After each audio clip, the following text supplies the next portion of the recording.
A Sourdough Story by Robert W. Service.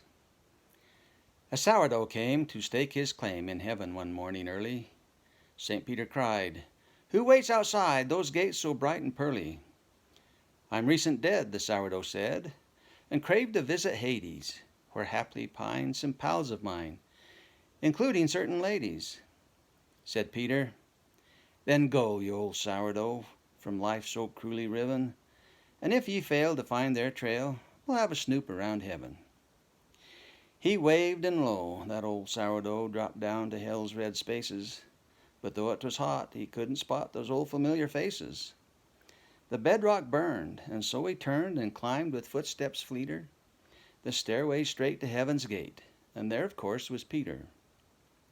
"I cannot see my mate," says he, "among those damned forever. I have a hunch that some of the bunch in heaven I'll discover." Said Peter, "True, and this I'll do, since sourdoughs are my failing. You see those guys in paradise lined up against the railing, as bald as coots in birthday suits with beards below the middle?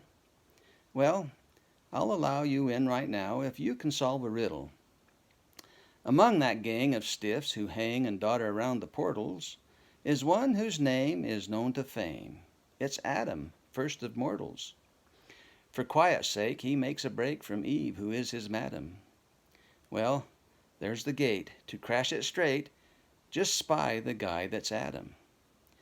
The old sourdough went down the row of graybeards ruminating. With optics dim they peered at him and pressed against the grating.